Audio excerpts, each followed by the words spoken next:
Hi, Paul from Paul's Passing Thoughts. We're going to make a comparison today between Calvinism and communism. And let's begin with the well-used New Calvinist illustration. This is their publication of the cross chart. The cross chart. And this depicts their construct of individual change, and as we learned a couple of days ago, also their construct for social change in changing society. And it focuses on a growing awareness of how sinful and totally depraved we are, and as opposed to a growing awareness of God's holiness. And you see here, as we continually point out, that it's not people that change, but it's the gospel that changes. In the individual, that would be a growing awareness, right? They aren't changing for the better. It's just merely the cross depicts a growing awareness, which overall creates societal change. Okay, the cross can't get if we get better, if we improve as people, it makes the cross smaller. And that is depicted clearly in another one of their publications, The Shrinking Cross. Okay, when our awareness of how totally depraved we are decreases, it makes the cross smaller. Now, let's look at this in regard to, let me see here. Let's look at this in regard to good old-fashioned communism or socialism. All right? Pretty much the same thing. Man is incompetent, and the more man realizes that he is incompetent, the more he will trust the enlightened authorities, and this yields this wonderful societal fruit. All right, and this is necessary for the collective good. All right, and because they're all for the collective good, conversion to this realization is always by education, but if education doesn't do its complete work, force. And the reason we have to use force is because that's what's best for the collective good and society as a whole. Plato's just society, if you will. Well, okay, how does this work in the individual? Let's look at this, whether it's got a Christian label or a communist label. Let's see how this works in the individual person, all right? Here is man, totally depraved man, as illustrated by this dead head here.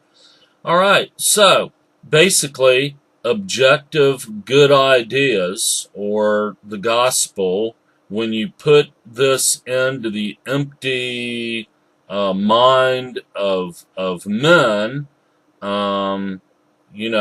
this will result in good societal fruit.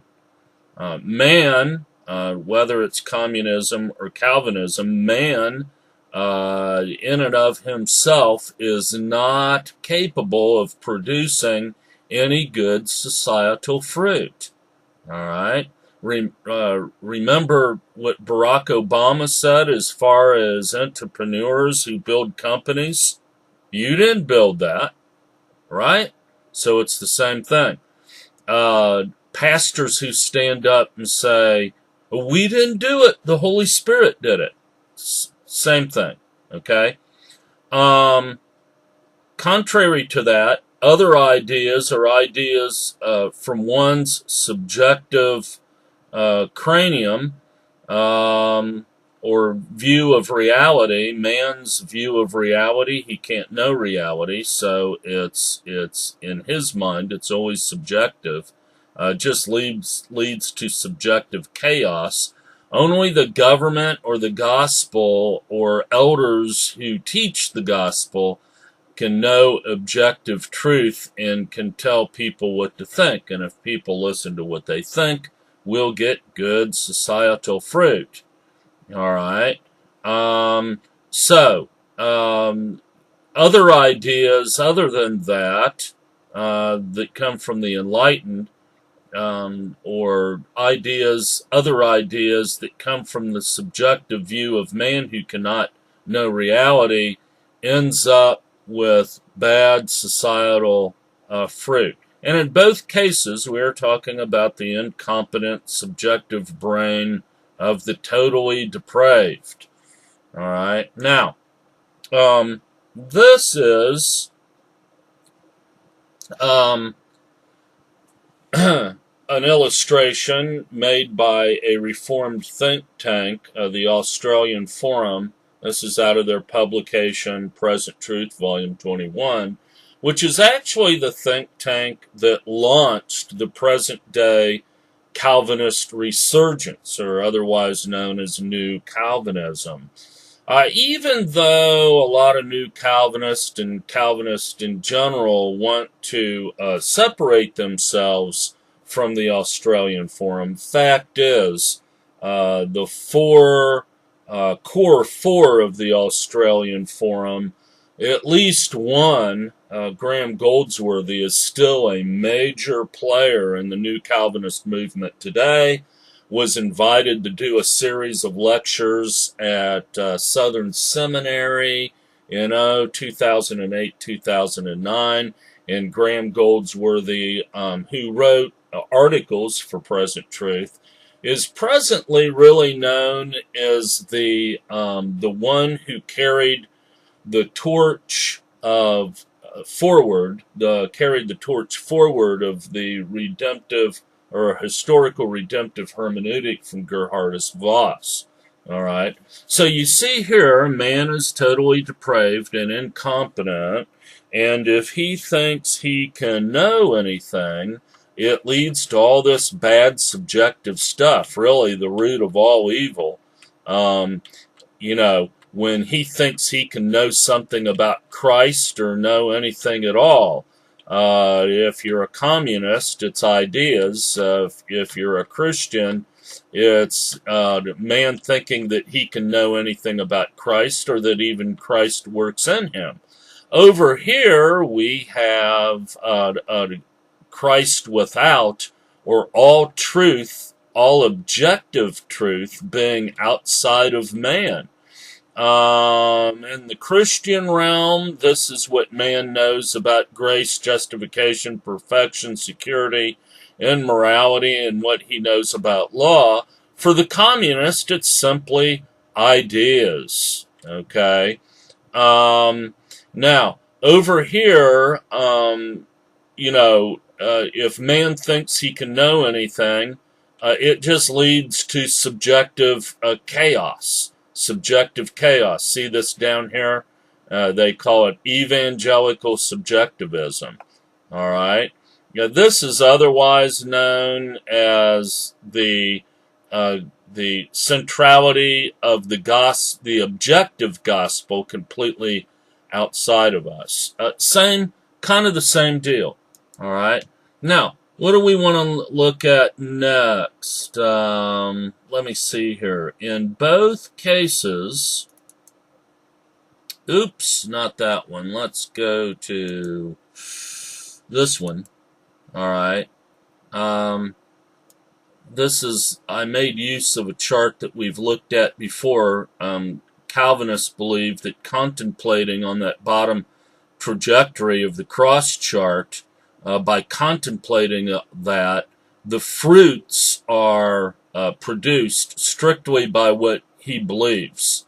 All right, I guess to the communist, that means filling people's empty subjective brain with the right ideas, yielding the right results.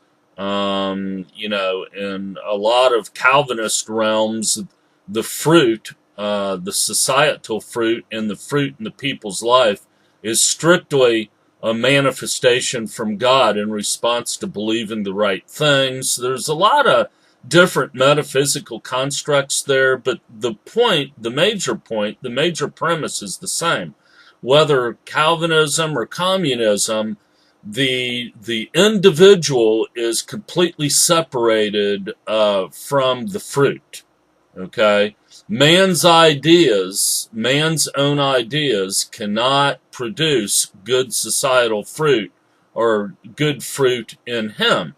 Okay, so in both cases, man's ideas or man's activity is completely separated from the fruit, at least as far as merit or getting credit for it. Okay, so we go over here. Justification is the gospel or good ideas from government philosopher kings. Gospel is the objective truth from the elders. So you have this elitist few that are the only ones capable of understanding objective truth. The good societal fruit cannot result from the individual's subjective brain. People having their own ideas and thinking their own ideas are good ideas is, in the mind of a communist or a Calvinist, is like giving a child a loaded gun.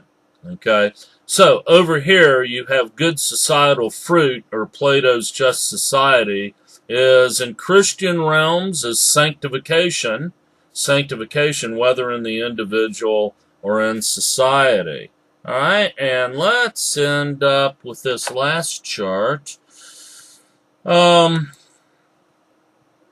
the Christian view of redemptive history.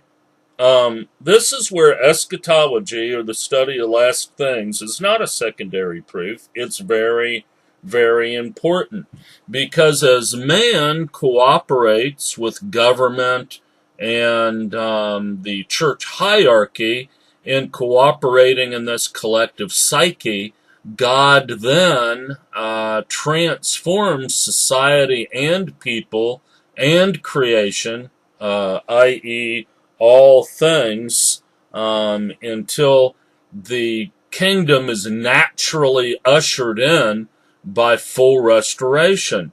This is the premise of all millennialism and reconstructionist eschatology that is very prevalent in Reformed circles. I hope this is helpful to you, and have a wonderful God-honoring day.